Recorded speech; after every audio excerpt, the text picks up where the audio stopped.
안녕하세요. 국토교통부 장관 원희룡입니다. 오늘은 서울 양평 고속도로에 대해서 말씀드리고자 합니다. 이 고속도로는 현재 전문가들이 최적의 노선에 대한 여러 가지 검토 결과를 놓고 주민 의견 수렴 단계에 들어가 있는 고속도로입니다. 근데 여기에 대해서 민주당이 김건희 특혜를 주기 위한 노선 결정이다, 이렇게 주장을 하면서 정치 공세를 하고 있습니다.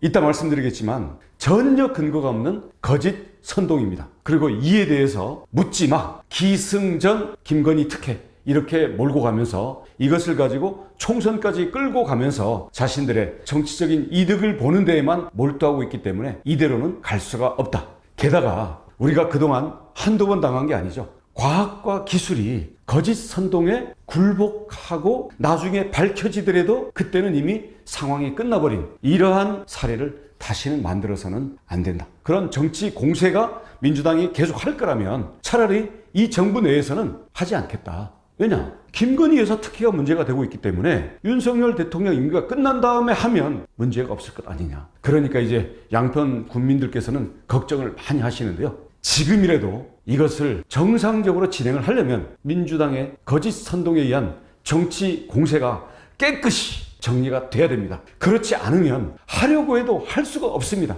첫째, 민주당의 공세에 의해 가지고 노선을 바꾼다.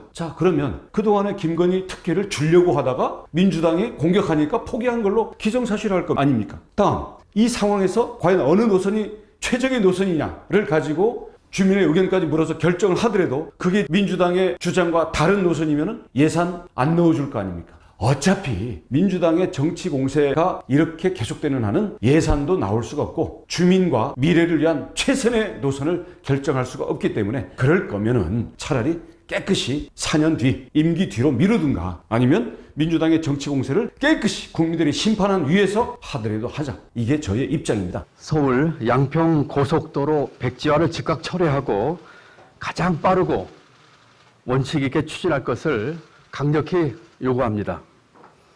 야당과 언론이 제기한 의혹을 국토부가 사업 백지화로 되받으면서 서울 양평 고속도로 사업이 논란에 휩싸여 있습니다. 경기도를 책임지고 있는 지사로서 도저히 가만히 보고 있을 수 없어 이 자리에 섰습니다. 교통 문제는 1,400만 경기도민에게 가장 중요한 민생 과제 중 하나입니다. 지역균형 발전을 위해서도 경기 동부의 교통환경 개선은 매우 중요합니다.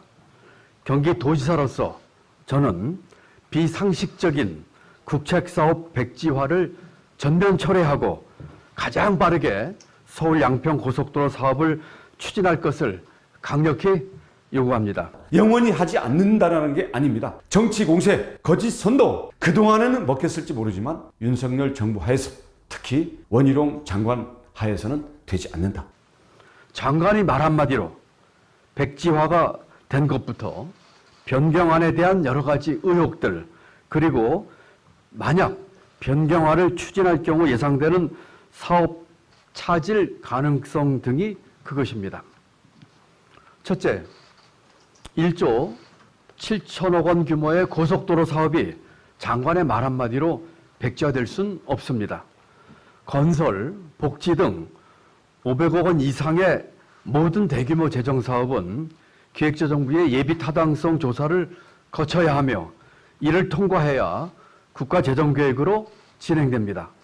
심지어 고속도로 등의 경우에는 그 이전에 관계부처 간의 협의를 거쳐 국가종합도로계획도 수립해야 합니다. 이렇게 복잡하고 까다로운 절차, 오랜 기간과 비용을 들여 수립한 계획을 장관 말 한마디로 뒤집는 일은 있을 수 없는 일입니다. 저는 예산실장으로 고속도로 등 SOC에 대한 재원 배분을 숱하게 경험했고 기재부 2차관으로서는 예비타당성 조사를 총괄하는 위치에 있었습니다. 경제부총리로 국가재정을 책임지면서 나라 살림을 책임졌습니다. 이런 저의 경험으로 볼 때 해당 장관의 말 한마디에 이 정도 국책 사업이 손바닥 뒤집듯 뒤집히는 것은 국정의 난맥상이라고 밖에는 볼 수 없습니다. 더 나아가 의혹 제기를 빌미로 백지와 운운하는 것은 사업을 볼모로 국민을 겁박하는 행태이며 명백한 직권남용입니다. 자, 이 서울 양평 고속도로 왜 지어지는지, 그리고 이 고속도로의 기본 목적이 무엇인지 여기에 대해서 간단히 짚고 가겠습니다. 가보신 분들은 알겠지만 그 미사리 쪽에서 팔당대교 넘어서 양평까지 가는 이게 6번 국도입니다. 현재 이 6번 국도는 특히 주말이라든가 밀리게 되면 1시간이고 2시간이고 기약도 없이 이렇게 길에 갇히게 되는 도로입니다. 그래서 이 서울 양평 간에 고속도로를 내자, 이것은 오래된 이 지역의 수건 사업입니다. 근데 처음에는 이게 수요가 안 나와서 민자로 추진하다가 다 무산이 됐습니다. 그러다가 2017년에 그러면 정부 재정 사업으로 이 구간은 해주자, 이렇게 결정이 됐습니다. 그럼 이제 노선을 정해야 되는데 노선을 정하려니까 이제 예비 타당성 조사라는 걸 하게 됩니다. 그래서 2021년 4월 달에 예타가 통과된 노선이 나왔습니다. 그게 지금 말하는 소위 원안이죠. 양서면으로 가게 되는 그런 노선입니다. 양평 고속도로는 더 이상 미룰 수 없는 시급한 사업입니다. 서울 양평 고속도로의 당초 사업 목적은 두물머리 일대를 포함한 6번 국도의 교층 체증 해소입니다. 평일 출퇴근과 주말 관광 수요에 따른 심각한 도로 정체로 양평 군민은 물론 많은 국민이 고통받고 있습니다. 또한 서울 양평 고속도로는 경기 동부 지역의 교통 환경 개선에도 매우 중요한 사업입니다. 각종 규제로 인프라가 부족한 광주시와 양평군, 신도시가 개발될 하남시 등 지역 교통 문제 해결을 위한 중심축이기 때문입니다. 특히 2028년까지 3만 3천 호가 건설될 예정인 하남 교산 신도시 광역교통 개선 대책에도 매우 중요한 노선입니다. 서울 양평 고속도로는 오랫동안 일관되게 추진된 사업입니다. 서울 양평 고속도로가 처음 제안된 것은 2008년으로 벌써 15년 전입니다. 이후 경기도는 물론 여야를 막론하고 일관되게 그 추진을 위해 노력해 왔습니다. 그 결과 2017년 제1차 고속도로 건설 5개년 계획에서는 중점 추진 사업에 포함됐습니다. 2021년 기획재정부 예비 타당성 조사를 통과했고 사업 착수를 위해 2022년 국토부 타당성 평가를 시작한 사업입니다.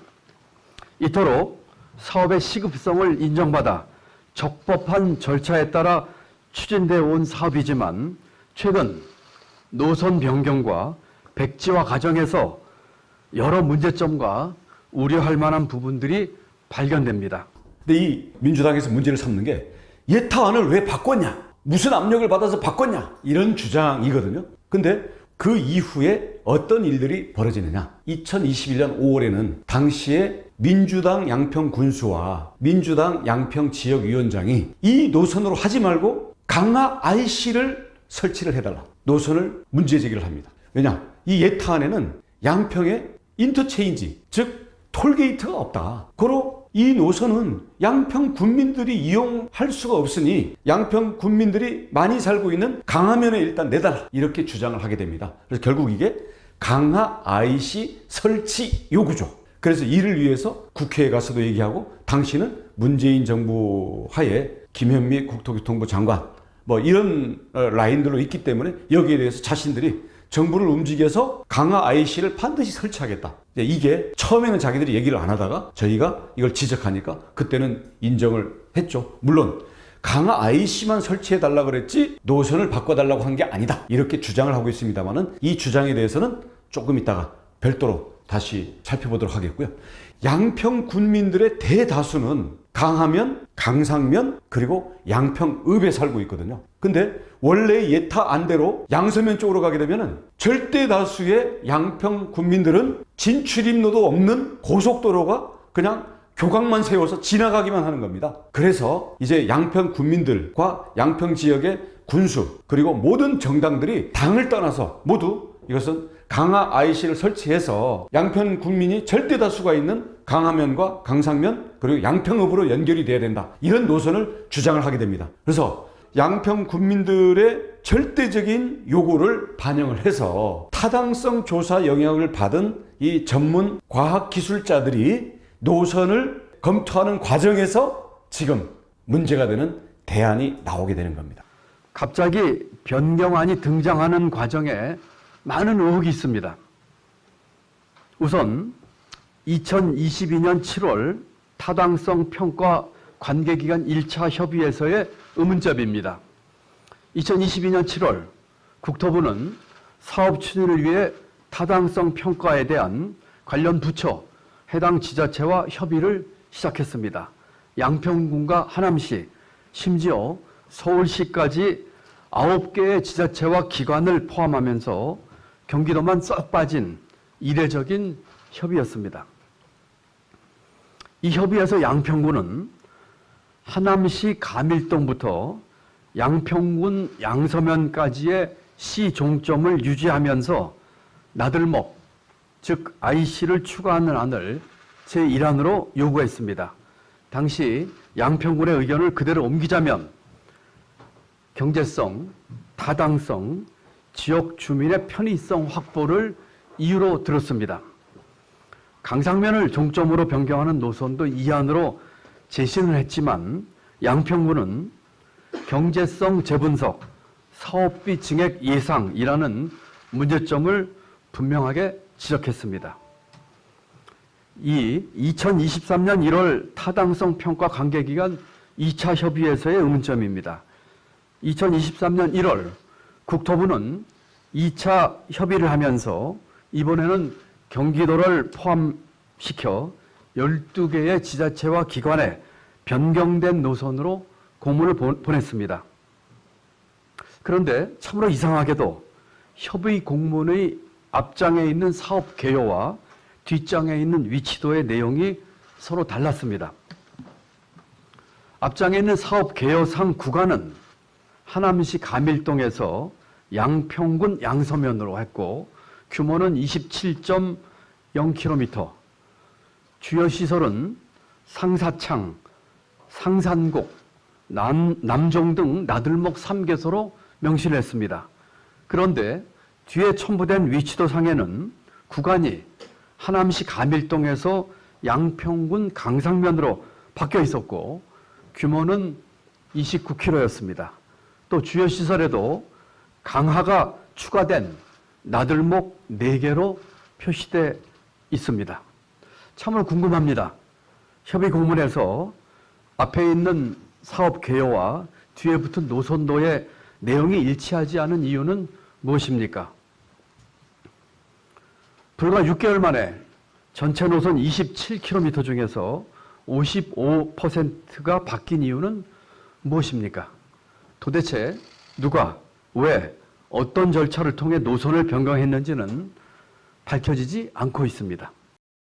되는 얘기지만 예비 타당성 조사는 그야말로 예비일 뿐입니다. 가성비를 큰 그림만 뽑는 겁니다. 그래서 이걸 갈지 말지에 대한 최소한의 경제성을 평가하는 게 예타고요. 이걸 가지고 본 타당성 조사를 거쳐서 전략 환경 영향 평가 거친 다음에 주민 의견 수렴을 하면서 최종 기본 계획, 그다음 실시 설계, 도로 구역 고시 이런 과정들로 가게 되는 거거든요. 이 과정은 길게는 5년, 10년 걸리기도 하는 그 과정의 첫 단계일 뿐입니다. 그리고 이제 예타를 하면 이 안대로 해야 되는 거냐? 천만의 말씀입니다. 예타라는 것은 자세한 지형에 대한 세부적인 조사라든지 아니면 그 안에 있는 여러 가지 문화유재라든지 환경 내지는 여러 가지 기술적인 요인을 세부적으로 보지는 않은 거기 때문에 본 타당성 조사에서 바뀌는 경우가 절반 이상이 넘습니다. 최근 20년간 24개 사업 중에 14개가 예타 이후 본 타당성 조사에서 시점과 종점이 바뀌었습니다. 그리고 2010년 이후에 만들어진 고속도로 8개 중에는 4개가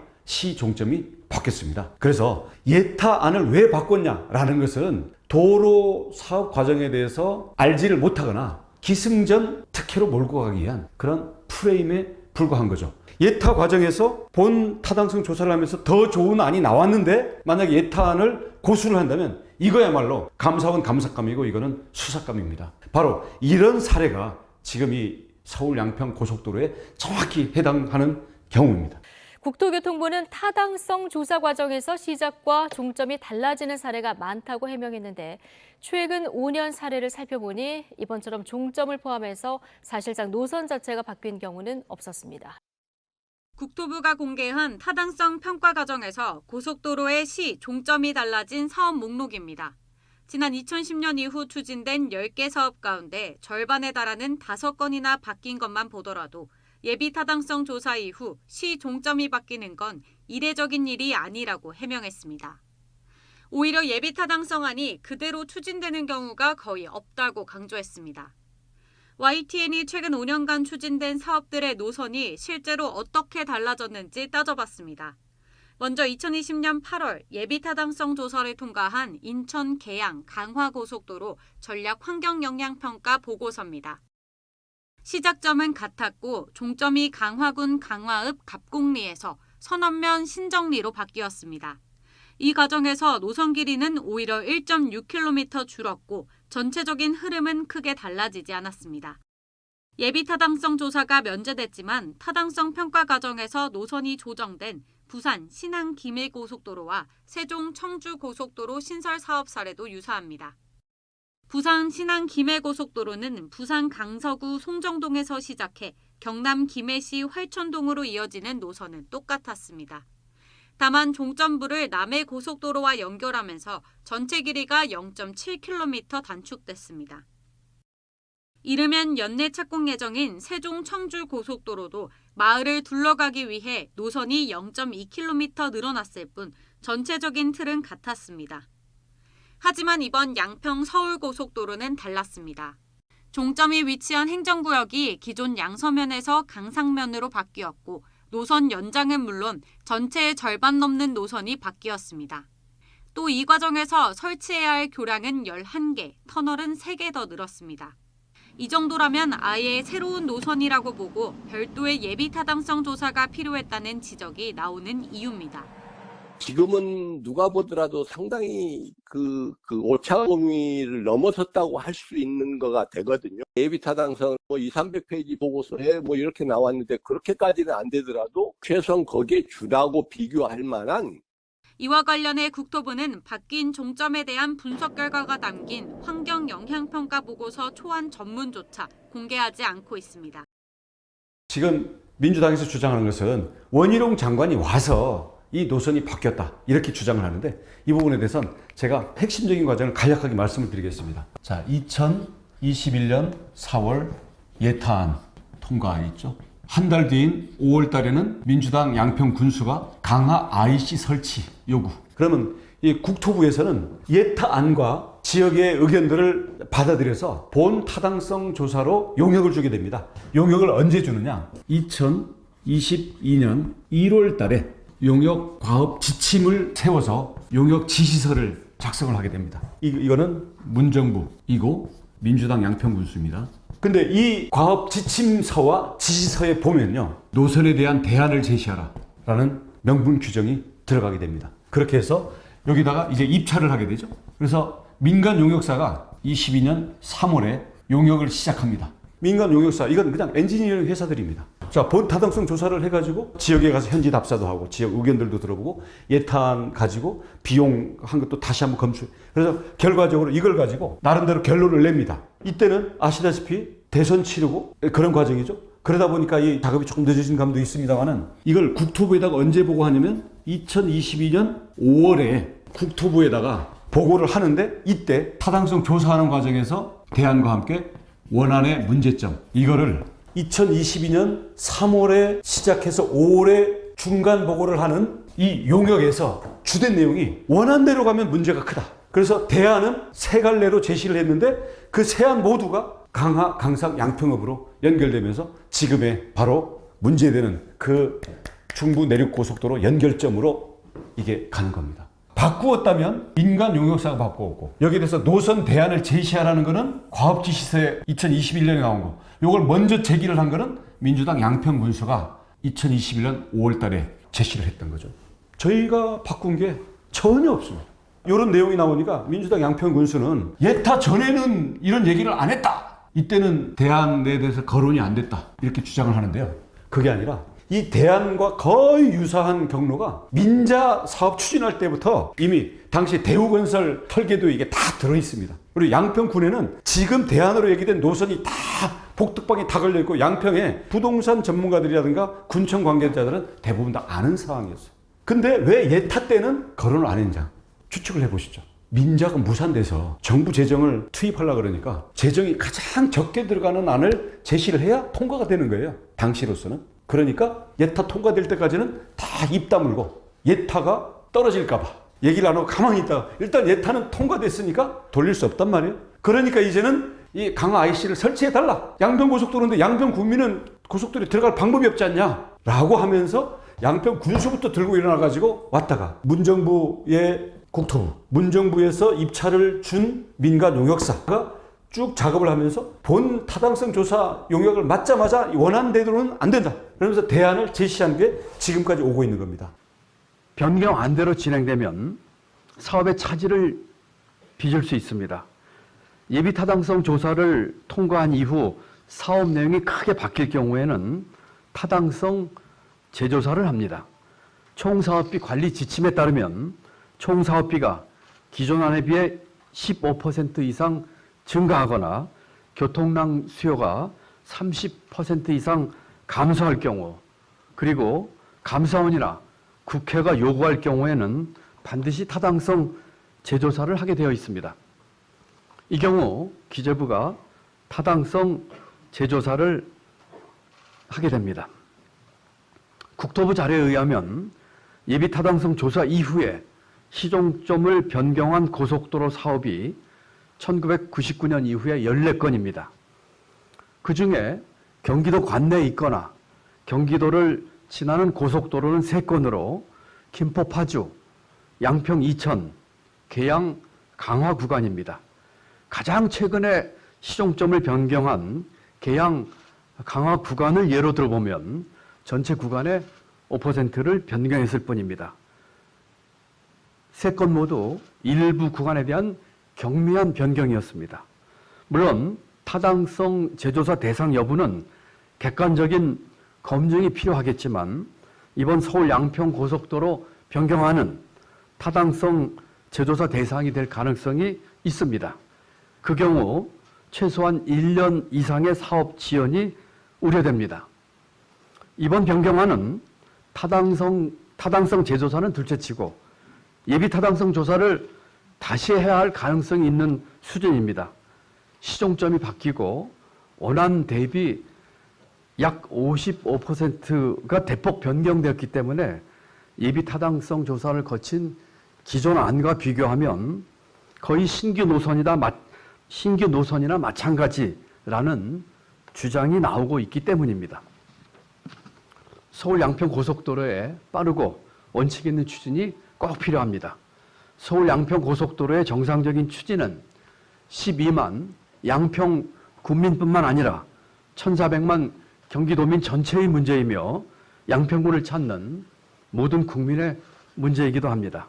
이렇게 중요하고 시급한 사업, 이미 오랫동안 법적 절차를 밟아 진행되고 있는 사업을 장관 한 사람이 손바닥 뒤집듯 하는 것은 국민의 수건을 무시하는 것을 넘어서 국가 의사결정 시스템의 중대한 위기입니다.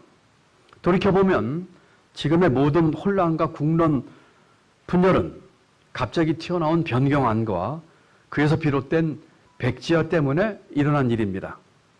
기존 노선에서 심각한 문제가 발견되거나 주민들로부터 강력한 교체가 있었던 바가 없습니다. 수년간 정상적으로 추진되고 멀쩡하게 예비 타당성 조사까지 마친 사업을 단 6개월 만에 뚜렷한 이유도 없이 변경했습니다. 그런 과정에 대해 의혹이 제기될 수 있고 의혹이 있다면 사실을 명백히 밝히면 되는 일입니다. 국민 앞에서 고집을 부리고 국민의 신뢰를 정부가 잃게 되면 국민과 함께 미래로 나아갈 수 없습니다. 지금이라도 바로 잡아야 합니다. 저는 경기도지사로서 원칙에 입각한 빠른 문제 해결을 촉구합니다. 여러분 아시다시피 5월 9일에 윤석열 대통령 취임, 그렇죠? 5월 13일인가가 원희룡 장관 취임이에요. 제가 취임한 3일 뒤에 용역사가 보고를 합니다. 자, 취임 3일이라면 어떤 상태냐면요. 그 산하기관들 인사 다니는 일정도 못 끝낸 상태예요. 근데 지금 뭐 예탄이 본 타당성 조사냐는 이런 실무적인 내용을 제가 보고를 받고, 근데 이 보고를 받을 때 이미 요 3일 사이에 그 보고서를 다 변경하도록 작성을 했다는 건데요. 민주당이 원희룡을 뭐 역량을 높이 평가하는 건 뭐 이해는 하겠습니다만은, 엔지니어링 회사가 용역을 따고 민주당 국토부에서 과업 지시를 내고 양평 군수가 언제든지 영향력을 행사할 수 있었던 그 계획안을 내가 3일 사이에 다 바꿔 끼웠다? 그건 원희룡을 너무 과대평가하는 거 아닐까요? 그건 불가능한 일입니다.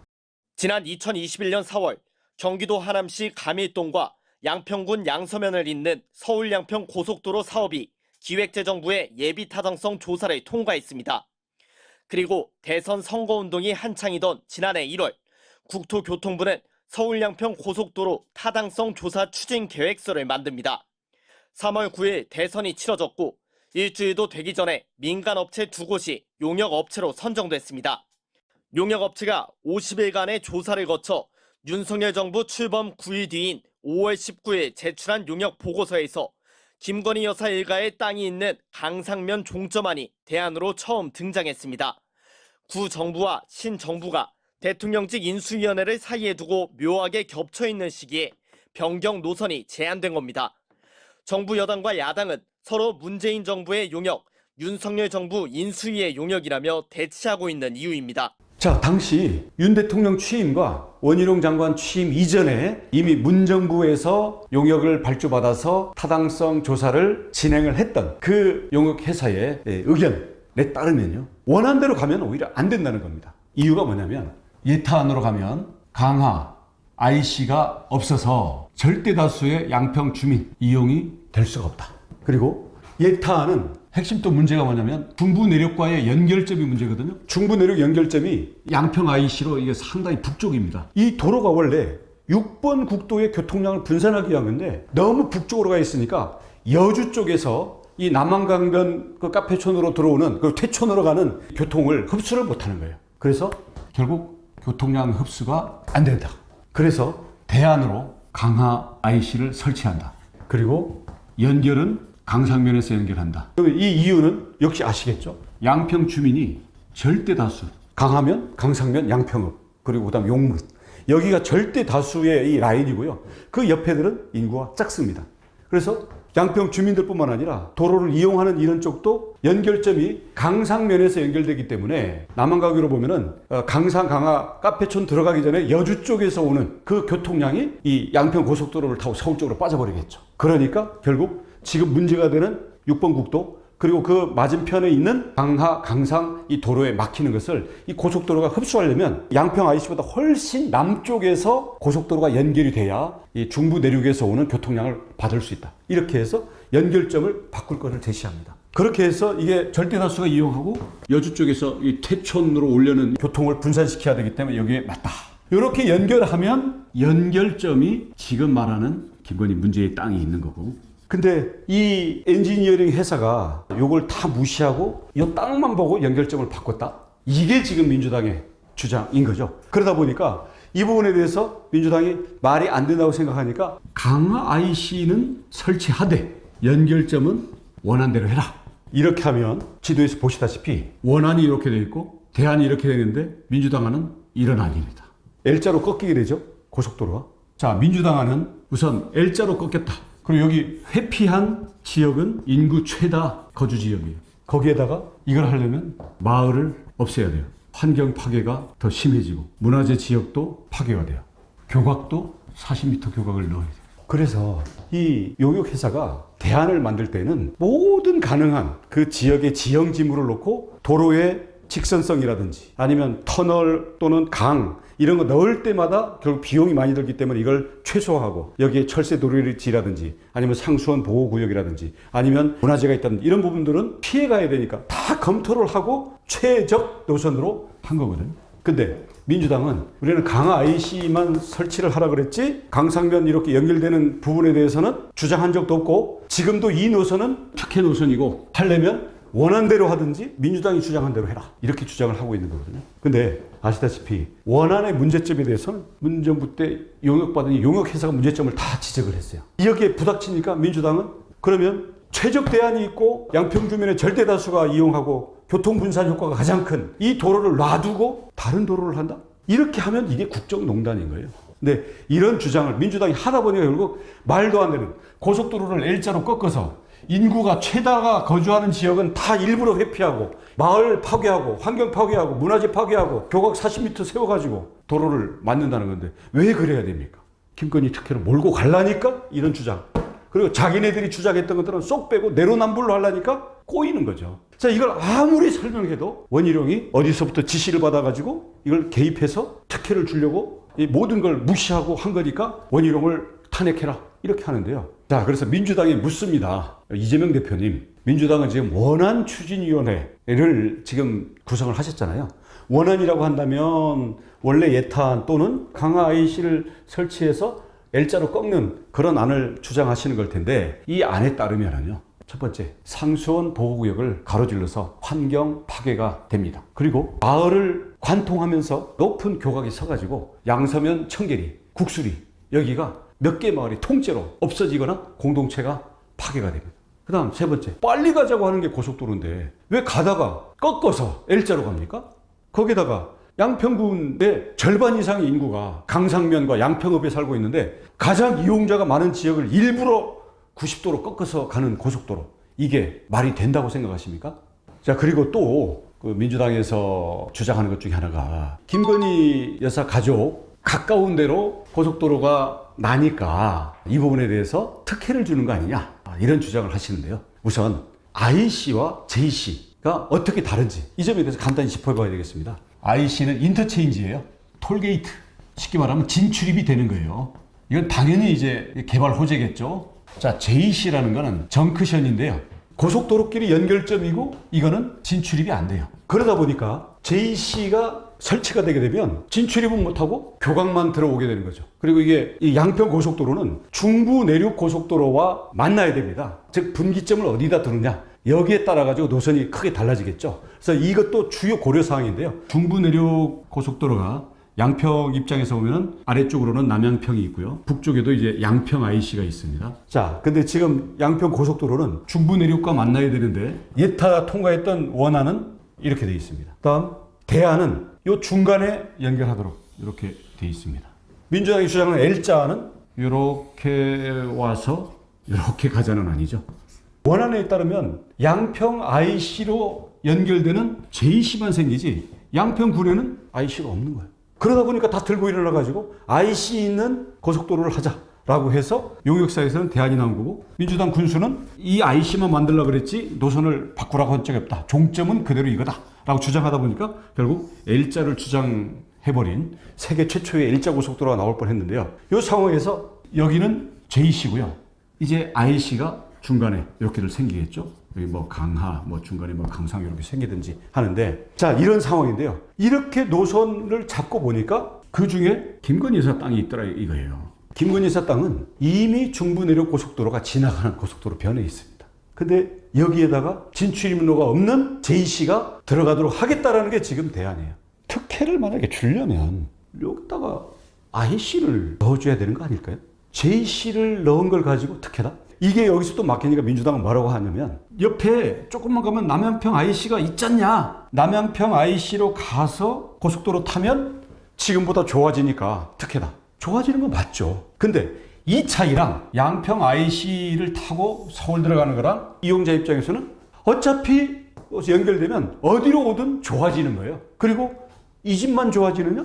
이 집보다는 여기보다 멀리 있는 데들이 더 효과가 크고요. 여기에는 대부분 농민들 내지는 여기 살고 있는 양평 주민들이에요. 양평에 살지도 않아요. 친척들과 함께 지분을 갖고 있는 선산 땅이에요. 이분이 땅이 여기 있다는 이유로 이게 특혜다? 그러니까 이 점에 대해서는 앞으로 명명백백히 밝혀질 것이기 때문에 여러분들께서 판단을 해주시기 바랍니다. 지난해 5월 서울 양평고속도로 타당성 조사 용역업체가 국토교통부에 제출한 착수보고서입니다. 예비 타당성 조사를 통과한 원안 노선에 단점이 많다는 분석과 함께 주요 검토사항으로 종점을 강상면으로 하는 종점부 노선대 변경안이 담겼습니다. 그런데 업체가 제시한 종점은 중부내륙고속도로 남양평 IC보다 남쪽, 김건희 여사 일가 선산이 있는 병산리 쪽 종점으로 논란이 된 국토부의 대안과는 달랐습니다. 용역에 참여한 관계자는 관계기관 협의 과정에서 여러 의견 검토를 통해 최저안을 만든 거라고 말했습니다. 하지만 구체적으로 어느 기관에 어떤 의견 제시가 있었는지는 말을 아꼈습니다. 또 국토부는 지난해 7월 양평군이 제안한 3가지 안 가운데 IC 설치가 쉽고 환경 영향을 덜 주고 무엇보다 교통량 분산 효과가 커 원안 대신 대안을 선택했다고 설명해왔습니다. 그런데 원안의 종점을 유지하되 노선을 남쪽으로 수정하고 IC를 설치하는 양평군 제시안에 대해선 교통량 평가를 하지 않은 걸로 드러났습니다. 현실적 타당성이 부족해 교통 분석을 하지 않았다는 입장인데 빨리 가자고 하는 게 고속도로인데 왜 가다가 꺾어서 L자로 갑니까? 가장 이용자가 많은 지역을 일부러 90도로 꺾어서 가는 고속도로, 이게 말이 된다고 생각하십니까? 비교 근거 없이 한쪽을 선택하며 논란을 키웠습니다. 거기에 합당한 만한 근거 자료는 남겨야죠. 자기가 보기에는 아닌 것 같다. 그건 아주 잘못된 생각입니다. 자기가 보기에가 아니라 자기가 분석하니까 그렇다고 나와야지. 사업 재추진 여부는 여전히 안개 속인 가운데 고속도로가 지나가기로 한 지자체들의 우려도 커지고 있습니다. 특히 2028년부터 7만 8천 명이 입주할 경기 하남시 교산신도시와 인근 기업단지 등은 영향이 불가피합니다. 여기에 교통 대란이 일어날 텐데 이거를 어디 가서 어떻게 해결을 해요? 분양받아갖고 입주하려고 하시는 분들도 아마 마음이 바뀌시는 분이 굉장히 많을 거예요.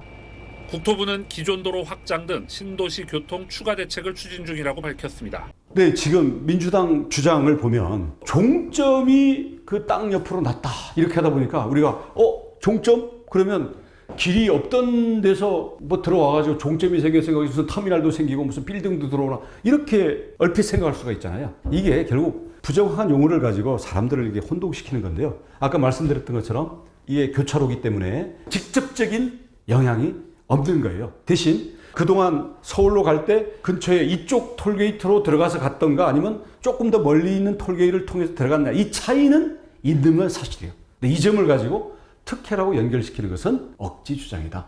자, 그리고 민주당이 공격하는 것 중에 하나가 이 노선 변경으로 사업비가 1,300억이 더 들어갔다. 그러니까 이 1,300억이 더 들어가는 노선을 통해 가지고 특혜를 주려고 한 게 아니냐, 이런 주장인데요. 뭐 설사 그렇게 더 들어가려고 했다 하더라도 이런 부분은 문재인 정부 하에서 이 노선이 제시가 된 것이지만, 자, 이 내용도 들여다보면 이 고속도로 연결 지점이 바뀌면서 늘어난 사업비는 140억 원입니다. 이 140억 원은 예타안과 비교하면 하루 평균 6,000대, 그리고 40% 이상 교통 흡수량을 증가시키는 노선 변경과 지역 주민이 모두가 요구하는 강화 IC를 설치하는 비용을 포함하니까 140억 원이 나오는 거고요. 이건 총 사업비에는 1%도 안 되는 0.8% 수준에 불과합니다. 그 외에 820억 원이 늘어나는 부분은 양평이 아니라 하남 쪽 계획이 변경되면서 들어가는 비용입니다. 그리고 민주당에서 원희룡 장관이 그 김건희 여사의 땅이 있는 거를 알고 특혜를 준 거다, 이렇게 지금 주장을 하고 있잖아요. 제가 김건희 여사 땅이 고속도로와 주변에 있어서 문제가 된다는 것을 최초로 인지한 게 바로 6월 29일 이번에 국회 상임위원회에서 김두관 의원이 저한테 질문서를 보내왔을 때, 그때 알았습니다. 그 이전에 그걸 알 이유가 없어요. 그리고 이 노선 자체, 구체적인 노선이 어디로 지나가는지는 저에게 보고할 필요도 없어요. 왜냐하면 이것은 엔지니어링 회사와 도로 부서의 엔지니어 전문 우리 공무원들과 서로 의견을 주고받고 하면서 앞으로 지역 주민들에게 어떻게 설명회를 할지, 환경 영향 평가는 어떻게 할지 만들어 나가는 과정에 있는 거거든요. 그리고 전국에 수백 개 도로 사업이 동시다발로 진행이 되고 있는데 장관이 그 도로 하나하나의 중간 단계에 있는 검토 과정을 보고받을 이유가 없습니다. 한준호 의원님 질의해 주십시오. 예. 네, 경기도 고양시의 한준호입니다. 장관님, 네, 최근에 땅값이 굉장히 무섭게 올랐어요. 그 땅값? 내용들을 한번 네. 다음 표 한번 보여주시겠어요? 8월 지가 지수가 108.117, 그러니까 기준점이 2020년 9월 기준인데 어쨌든 뭐 집값은 어느 정도 안정되어 가는 것 같은데 지가는 계속 올라간다. 저희가 이 얘기를 왜 시작하냐면 최근에 이제 저희 의원실 제보 중에 이 지가를 올린 아주 특별한 기술들이 좀 제보가 된 게 있어서 오늘 좀 장관님과 같이 좀 살펴보고 여기에 대한 대책을 좀 한번 논의해봤으면 좋겠습니다. 자, 같은 임야라고 하더라도 토지대장 땅이 임야대장의 땅보다는 비싸겠죠. 당연하고. 기왕이면 임야보다는 대라고 돼 있는 것이 훨씬 뭐 개발 가능성이 높은 땅 아니겠습니까? 그런데 저희가 이제 경기도에 있는 한 땅을 제보를 받아서 살펴봤는데 이게 임야를 등록 전환하고 형질 변경하고 일단 형질 변경을 해야 뭐 필지 분할이나 지목 변경 등을 다 진행을 할 수 있지 않습니까? 그래서 땅의 가치를 상승시킨 사례가 하나 있는데 넘겨봐 주세요. 네, 넘겼어요. 네.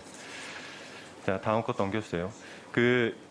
이 땅의 사례는 어떤 거냐면 97년에 이제 아버지에게 가족들이 땅을 상속을 받았어요. 땅을 상속을 받았는데 당시에 임야대장상 임야라고 이렇게 찍혀 있습니다. 근데 2003년에 가족들이 이제 형질 변경을 해요.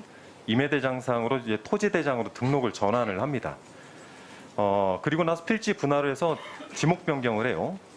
이 땅들이 20년 정도 지나고 나니까 가격이 한 56배 정도 상승을 합니다.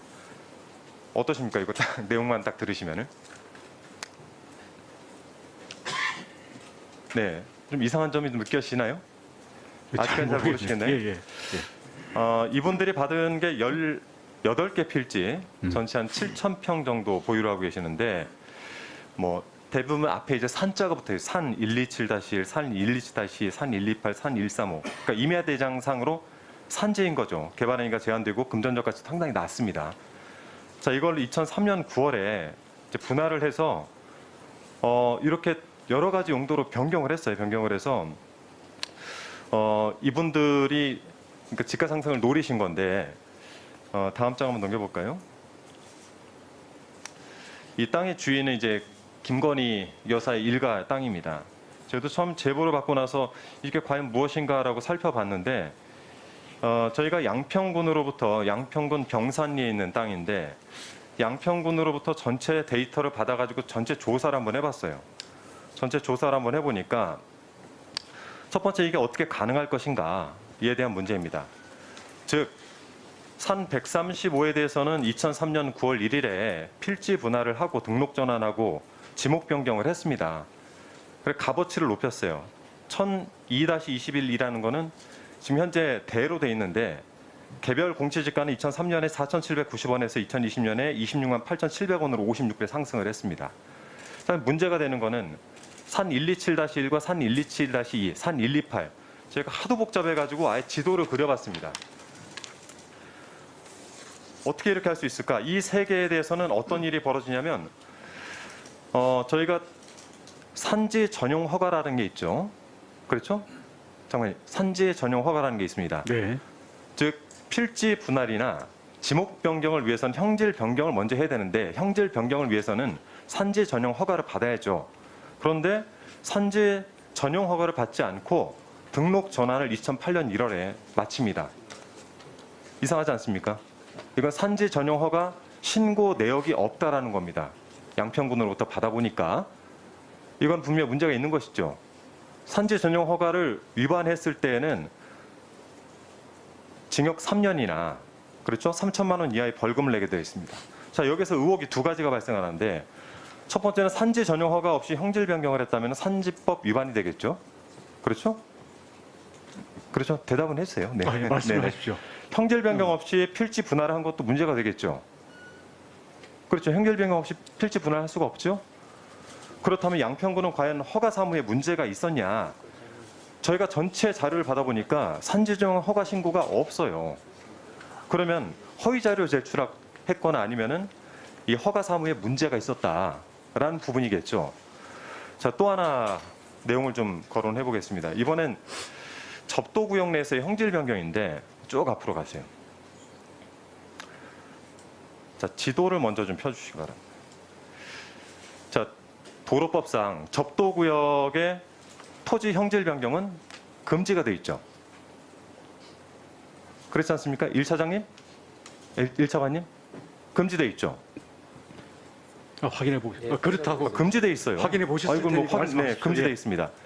자, 김건희 여사 일가 보유되는 이 토지대장을 분석을 해보니까 3개 필지 접도구역 지정 고시 후에 고시는 고시가 된 이후에 등록 전환과 필지 전환, 지목 변경이 이루어진 사실들이 발견이 됐습니다. 중부 내륙 고속도로 건설을 하고 있는데 여기 2004년 2월 6일에 접도구역 지정 고시가 됩니다. 그런데 김건희 여사 일가 보유 중인 필지가 이 인근에 있고 전체적으로 8개 필지가 있습니다. 1000-2, 1000-7, 1000-8, 1002, 1002-1, 1002-21, 1002-22, 23 이게 전체적으로 대나 임 이렇게 돼 있어서 접도구역에 3개가 현재 배치가 되어 있습니다. 2004년 2월 6일에 접도구역 지정 고시가 됐는데 1000-2는 2005년 6월 13일 지목 변경과 분할이 됐고요. 1000-7은 2008년 1월 17일에 형질 변경이 되게 정황이 분석이 됐습니다. 죄송한데 제 뒤에 1분 제가 안 쓸 테니까 좀 붙여주십시오. 자, 그래서 정리를 좀 할 텐데요. 그 지도 한번 보여봤어요. 네, 그 접도구역 표시된 거. 저 노란 부분이 접도구역입니다. 접도구역 내에 토지 형질 변경을 첫 번째는 이후에 한 필지들이 발견이 됐고 두 번째는 직전에 형질 변경을 한 정황들이 분석이 됐습니다. 자, 아까 말씀을 하셨는데 장관님께서 잘못된 건 시간 지나도 반드시 해결해야 된다. 네. 저는 1분만 좀 주셨어요. 제가 뒤에 1분 쓰지 않겠습니다. 정리하겠습니다. 네, 시간 지나도 해결해야 된다는 장관님의 말씀이 있었습니다. 자, 여기에는 제가 볼 때는 양평군의 특혜가 있었을 것이다라고 생각합니다. 근데 어찌됐든 우리 양평 주민들께서는 야, 그래도 백지화 조치가 너무한 거 아니냐 이런 말씀을 하시잖아요. 제가 그 마음과 그 입장을 너무 잘 이해를 합니다. 저도 이 사업 하고 싶습니다. 우리 양평 주민들 그동안 몇십 년 동안 수건 사업 이제 조금 진도가 나갈까 하는데 이렇게 중단되는 사태가 와서 저도 너무나 미안합니다. 전문 엔지니어링 회사들이 또 문정부 하에서 용역을 따가지고 지금 제시를 한 안을 내용을 알지도 못하면서 그 안에 김건희 여사 땅이 포함되어 있다는 그 이유 하나만 들어가지고 이걸 무조건 김건희 특혜다. 원희룡 장관이 압력을 넣어서 이걸 바꿨다. 원희룡을 탄핵을 해야 된다. 그걸 당하기 싫으면 원한대로 해라. 원한대로 하면 특혜 주려다가 실패한 거라고 주장 이미 했잖아요. 민주당은 이 노선의 합리성이라든지 어떤 효용, 효과 그리고 양평 주민들의 어떤 인구 분포라든지 여기에서의 지역 염원 이런 부분에 대해서는 실제로는 1도 관심이 없다. 오로지 관심은 김건희를 특혜로 몰아서 윤 정부를 발목을 잡아서 흔드는 것. 그렇게 해서 이걸 총선까지 끌고 들어가고 결국 정권을 끌어내리기 위한 흠집내기 위한 바로 거기에만 몰두가 되어 있구나. 거기에다가 이 내용에서 알지도 못하는 여러 의원들 특히 이해찬 아마 본인이 연기군 IC 할 때 본 타당성 조사 과정도 아니고 다 끝난 다음에 이걸 끼워 넣어가지고 이 엄청난 그 차익을 가지신 분 그리고 이재명 대장동으로 정말 천문학적인 이익을 업자들에게 갖다 주신 그 의혹의 몸통인 그런 분들이 무조건 이거를 국정농단이다 끌고 가면서 원안추진위원회까지 만들어가지고 몰고 가는 이런 상황에 대해서는 양평 주민 여러분 조금 답답하긴 하지만요. 이 양평 고속도로가 나가려고 하는 여기에다가 무더기로 지금 쏟아져 있는 거짓 선동의 오염덩어리를 치워야만 이 길이 갑니다. 민주당의 거짓 선동만 제거가 되고 해결된다면 지금이라도 최적의 안으로 갈 수 있습니다.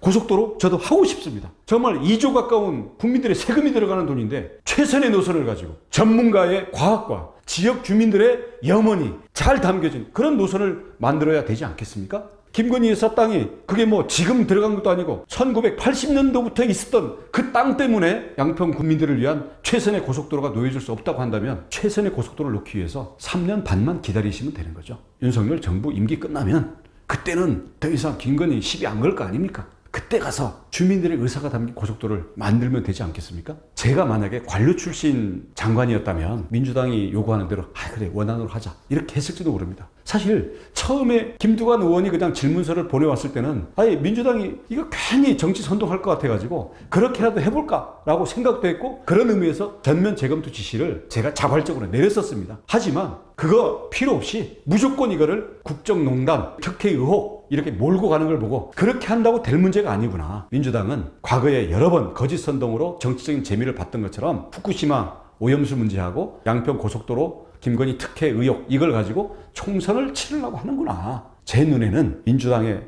속셈이 너무 잘 보입니다. 내가 장관직을 내려놓고 정치를 그만두는 한이 있더라도 이 부분에 대해서는 더 이상은 안 통한다. 국민 여러분, 과거에 한두 번 겪어본 게 아니잖아요. 쇠고기니 사드로 무슨 통닭 튀긴다느니 청산 귤이 먹고 가겠다고 한다느니 천안함이 뭐 자폭이라느니 등등 이런 온갖 괴담에 의해서 이제는 우리 국민들도 이제는 질릴 만큼 질렸습니다. 이제 국민 더 이상 거짓 선동에 더 속지 않습니다. 그래서 후쿠시마 오염수, 양평 고속도로 특혜 의혹 이거 이제는 안 통합니다. 대한민국이 정상화로 가기 위해서는 이 거짓 선동에 의한 정치 공세 이제는 국민의 손으로 이제는 정리를 시켜주실 때가 됐다고 생각합니다.